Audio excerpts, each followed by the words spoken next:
जन की धूड़ देहो किरपा निध, नानक कै सुख एही। इस तरह दे मनुख दी धूड़ मैनू बख्श, जिहदे हिरदे विच तू वसिया, वो मेरे हिरदे विच वसे, ओदे हिरदे दे राह मेरे हिरदे तक आ सकदा है। इस साध संगत की व्याख्या की गई। अज दे शब्द विच बचन क्या अखीर ते सतगुरां ने, पंज बड़े शक्तिशाली ने, मत जानी तू कला इन्हां नूं वस विच कर लेंगा। किसी व्याख्या नूं पढ़ के, किसी शब्द नूं पढ़ के, किसी ज्ञान नूं पढ़ के नहीं वस विच हो सकते। ਇਹ ਤੈਨੂੰ ਉਹਨਾਂ ਲੋਕਾਂ ਦੀ ਸੋਹਬਤ ਕਰਨੀ ਪਏਗੀ, ਸੰਗਤ ਕਰਨੀ ਪਏਗੀ ਜਿਨ੍ਹਾਂ ਦੇ ਸਰੀਰ ਵਿੱਚ, ਜਿਨ੍ਹਾਂ ਦੇ ਰੋਮਾਂ ਦੇ ਵਿੱਚ ਸ਼ਬਦ ਵਸ ਰਿਹਾ ਹੈ। ਜੇ ਤੂੰ ਗੁਰੂ ਕੇ ਸ਼ਬਦ ਦੀ ਸੰਗਤ ਕਰਨੀ, ਧਿਆਨ ਦਿਓ, ਅੱਜ ਗੁਰੂ ਗ੍ਰੰਥ ਸਾਹਿਬ ਮਹਾਰਾਜ ਜੀ ਦਾ ਪਹਿਲਾ ਪ੍ਰਕਾਸ਼ ਹੈ। ਇੱਕ ਪੰਕਤੀ ਬਹੁਤ ਵਾਰੀ ਪੜ੍ਹੀ ਜਾਂਦੀ ਹੈ, ਬਾਣੀ ਗੁਰੂ, ਗੁਰੂ ਹੈ ਬਾਣੀ, ਵਿੱਚ ਬਾਣੀ ਅੰਮ੍ਰਿਤ ਸਾਰੇ, गुर बाणी कहे सेवक जन माने, प्रतख गुरु निस्तारे। ये पंक्तियां बहुत प्यारियां। बाणी ही गुरु है, गुरु ग्रंथ साहिब जी गुरु हैं। होर किसी नूं अधिकार ही नहीं रहा कि वो गुरु अखवा सके सिख जगत दे अंदर। पर इस पंक्ति नूं सारी नूं ध्यान विच रखना। केवल असीं अगला सिरा लैने आ, बाकी ते छड्ड ही देने आ। बाणी गुरु है ते गुरु बाणी है, ਇਹਦਾ अर्थ परमात्मा बाणी है ते बाणी परमात्मा है। बाणी गुरु, गुरु है बाणी, विच बाणी अमृत सारे, विच बाणी है, बाणी दे विच अमृत दी सार मिलदी है, अमृत नाल संबंध जुड़दा है। गुर बाणी कहे, जो कुछ गुरबाणी विच किया गया है, सेवक जन माने। हुण उत्ते वालियां पंक्तियां तां लागू होणगियां जदों सेवक जन माने साडे ते प्रगट हो जाएगा। साडे ते जदों ये लागू होएगा कि सेवक जन माने, उदों समझ लेना कि बाणी साडा गुरु है, उस तो पहला नहीं है। सेवक जन माने, प्रतख गुरु निस्तारे, फिर निस्तारा होवेगा जिंदगी दा जदों किसी दे मनुख दे जीवन दे विच गुरु प्रगट हो जाएगा, प्रतख हो जाएगा। जदों कोई मनुख गुरु ग्रंथ साहिब जी दी बाणी नूं मन्नेगा, प्रतख गुरु, उदों गुरु प्रतख होवेगा। एक दुनिया दे इस तरह दे गुरु ने गुरु ग्रंथ साहिब, जे कोई इन्हां नूं प्रगट करे ते प्रगट हो जाते ने, नहीं तो चुप करके बैठे ने, बोलते ही नहीं हैं। जे कोई बोलेगा बोल पैणगे, जे कोई प्रेम करेगा प्रेम करनगे, नहीं तो नहीं करते। जे कोई बोलेगा तो बोलणगे, जे कोई मन्नेगा तो उहदे जीवन विच प्रतख होणगे। सेवक जन माने, प्रतख गुरु, प्रतख गुरु गुरु ग्रंथ साहिब जी उन्हां वास्ते बनणगे जेड़े सेवक जन माने दी कसवटी नूं अपने उत्ते हंडा लैणगे, बाकियां ते नहीं है। प्रतख गुरु उन्हां वास्ते ने केवल प्रगट कीता जिन्हां ने शब्द नूं, कमाया जिन्हां ने शब्द नूं अपने अंदर, जिन्हां ने कमाया, ये उन्हां दा जीवन है। वेखो गुरु के सवारिओ, आपां इस जमीन दे उत्ते कई थां वेखने आ, प्रकाश किया गया है, वह भी स्थान गुरु ग्रंथ साहिब जी का प्रकाश ही है। गुरु ग्रंथ साहिब जी का प्रकाश असी अपने घरां विच भी किया है, घरां विच भी प्रकाश है। कई थावां ते लोग खोज कर रहे हैं प्रकाश, उत्थे भी गुरु ग्रंथ साहिब जी का, बहुत सारियां थावां ते प्रकाश है गुरु ग्रंथ साहिब जी का। पर कदी ये ख्याल करना कि एक मनुख मन दे विच खिच लैके वार वार हरमंदर साहिब क्यों जांदा, इहदा कारण की है? हुण ओही ते गुरु ग्रंथ साहिब सारियां थावां ते प्रकाश ने, ओही प्रकाश हन। पर सिख दे अंदर दी सब तो ज्यादा जिहड़ी खिच है वो उस एक स्थान दे नाल क्यों है, हरमंदर साहिब दे नाल, उहदा कारण की है?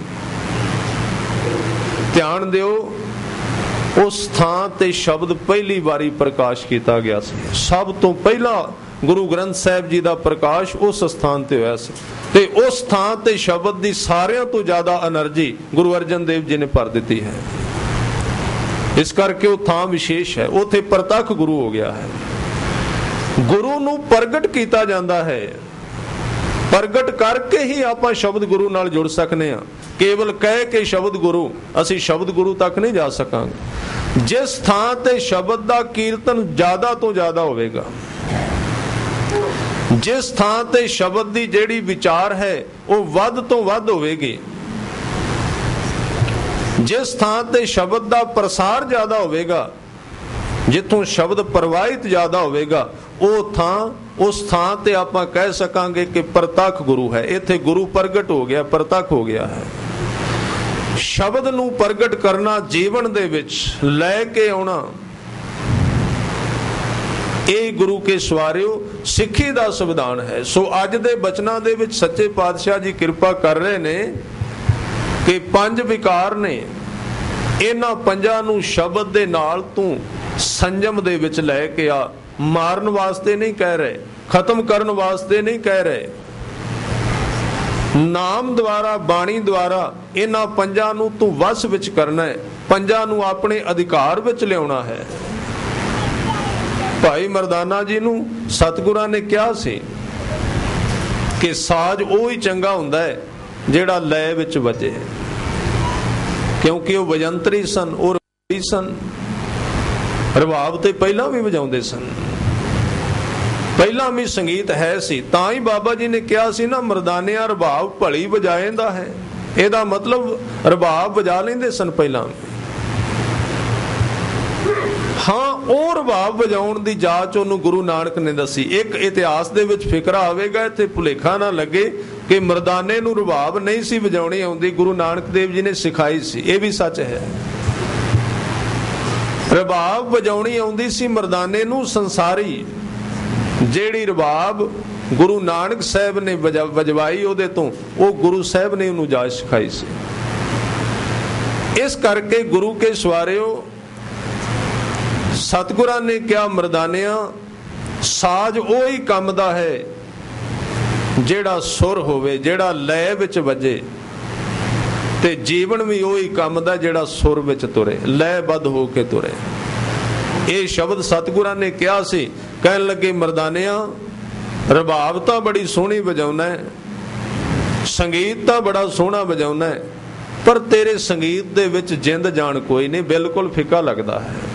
ਜਦੋਂ ਅਜੇ ਉਹਨੇ ਕੀਰਤਨ ਕਰਨਾ ਸ਼ੁਰੂ ਨਹੀਂ ਸੀ ਕੀਤਾ, ਰਬਾਬ ਚੰਗੀ ਵੱਜਦੀ ਏ, ਮਹਾਰਾਜੇ ਦੇ ਵਿੱਚ ਜਿੰਦ ਕਿਵੇਂ ਪਏਗੀ? ਸਤਿਗੁਰਾਂ ਨੇ ਕਿਹਾ, ਜੇ ਸ਼ਬਦ ਪਾ ਕੇ ਗਾਏ ਤੇਰਾ ਲੋਕ ਪਰਲੋਕ ਵਿੱਚ ਭਲਾ ਕਰੀਏ।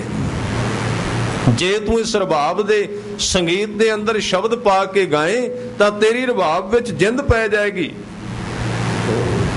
ਭਾਈ ਮਰਦਾਨਾ ਜੀ ਨੇ ਕਿਹਾ, ਮਹਾਰਾਜ ਮੇਰੀ ਰਬਾਬ ਵਿੱਚ ਤੇ ਤੁਸੀਂ ਸ਼ਬਦ ਪਾ ਕੇ ਇਹਨੂੰ ਜਿਉਂਦਿਆਂ ਕਰ ਦਿਓਗੇ।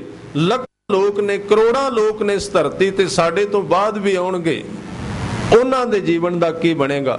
ਸਾਹਿਬ ਨੇ ਕਿਹਾ, ਮਰਦਾਨਿਆਂ ਮੈਂ ਕੱਲੀ ਰਬਾਬ ਦੀ ਗੱਲ ਨਹੀਂ ਕਰ ਰਿਹਾ, ਮੈਂ ਤੇ ਆਉਣ ਵਾਲੇ ਲੋਕਾਂ ਦੇ ਜੀਵਨ ਦੀ ਵੀ ਗੱਲ ਕਰ ਰਿਹਾ। ਆਉਣ ਵਾਲੇ ਸਮੇਂ ਵਿੱਚ ਜਿੰਨੇ ਵੀ ਸਰੀਰ ਪੈਦਾ ਹੋਣਗੇ, ਜੇ ਉਹ ਆਪਣੇ ਸਰੀਰ ਦੇ ਵਿੱਚ ਸ਼ਬਦ ਪਾ ਕੇ ਜਿਉਣਗੇ ਤੇ ਉਹਨਾਂ ਦਾ ਵੀ ਮੈਂ ਲੋਕ ਪਰਲੋਕ ਵਿੱਚ ਭਲਾ ਕਰ ਦਿਆਂਗਾ। ਇਹ ਸਰੀਰ ਇੱਕ ਸਾਜ਼ ਹੈ, ਇੱਕ ਰਬਾਬ ਹੈ, ਇਹਦੇ ਅੰਦਰ ਸ਼ਬਦ ਪਾ ਕੇ ਗਾਉਣਾ ਹੈ। ਉਹ ਤਾਂ ਕੇਵਲ ਇੱਕ ਇਸ਼ਾਰਾ ਸੀ, ਇੱਕ ਮੋਹਰਾ ਸੀ ਕੇਵਲ। ਜਦੋਂ ਉਹਨਾਂ ਨੇ ਕਿਹਾ ਵਿੱਚ ਸ਼ਬਦ ਪਾ, ਸੱਚ ਜਾਣੋ ਗੁਰੂ ਨਾਨਕ ਸਾਹਿਬ ਹਰ ਇੱਕ ਸਿੱਖ ਨੂੰ ਕਹਿ ਰਹੇ ਨੇ, ਸਿੱਖਾ ਤੇਰਾ ਸਰੀਰ ਰਬਾਬ ਹੈ, ਇਹਦੇ ਵਿੱਚ ਸਵਾਸਾਂ ਦੀਆਂ ਤਾਰਾਂ ਚੱਲਦੀਆਂ ਨੇ ਪਈਆਂ, ਇਹਦੇ ਵਿੱਚ ਜੀਵਨ ਦੀਆਂ ਤਾਰਾਂ ਸੁਰ ਵਿੱਚ ਕਰ, ਲੈ ਵਿੱਚ ਕਰ। ਇਹਨਾਂ ਨੂੰ ਸੁਰ ਵਿੱਚ ਕਰਕੇ ਕਿਵੇਂ ਕਰੀਏ ਮਹਾਰਾਜ? ਵਿਕਾਰਾਂ ਨੇ ਸਾਰੀਆਂ ਤਾਰਾਂ ਉਲਝਾ ਦਿੱਤੀਆਂ ਨੇ, ਜਿਨ੍ਹਾਂ ਨੂੰ ਅੱਜ 5 ਦੂਤ ਕਿਹਾ ਹੈ ਬਾਣੀ ਵਿੱਚ। ਇਸ ਹੰਕਾਰ ਨੇ ਮੇਰੇ ਜੀਵਨ ਦੀਆਂ ਸਾਰੀਆਂ ਤਾਰਾਂ ਤਹਿਸ ਨਹਿਸ ਕਰ ਦਿੱਤੀਆਂ ਨੇ। ਬੜਾ ਪ੍ਰਬਲ ਹੈ, ਝੁਕਦਾ ਹੀ ਨਹੀਂ ਅੰਦਰ, ਬੜਾ ਕਠੋਰ ਹੈ ਮਨ। ਇਹ ਬਾਹਰੋਂ ਕਹੀ ਜਾਂਦਾ ਮੈਂ ਬੜਾ ਨਿਮਰਤਾਵਾਨ ਹਾਂ, ਬਾਹਰੋਂ ਮਿੱਠੀਆਂ ਗੱਲਾਂ ਕਰਦਾ, ਅੰਦਰ ਤੇ ਕਰੂਰ ਹੈ, ਕ੍ਰੋਧ ਹੈ। ਮੇਰੇ ਜੀਵਨ ਦਾ ਕੋਈ ਵੀ ਤਾਰ ਜਿਹੜਾ ਹੈ ਰਾਸ ਨਹੀਂ ਹੈ, ਲੈ ਵਿੱਚ ਨਹੀਂ ਹੈ, ਸੁਰ ਵਿੱਚ ਨਹੀਂ ਹੈ। ਸਤਿਗੁਰਾਂ ਨੇ ਕਿਹਾ ਜਿਵੇਂ ਮਰਦਾਨੇ ਦੀ ਰਬਾਬ ਸੁਰ ਹੋਈ ਹੈ, ਉਹਨੂੰ ਪੁੱਛ ਕਿਵੇਂ ਸੁਰ ਹੋਈ। ਮਰਦਾਨੇ ਦੀ ਰਬਾਬ ਉਦਣੇ ਸੁਰ ਹੋਈ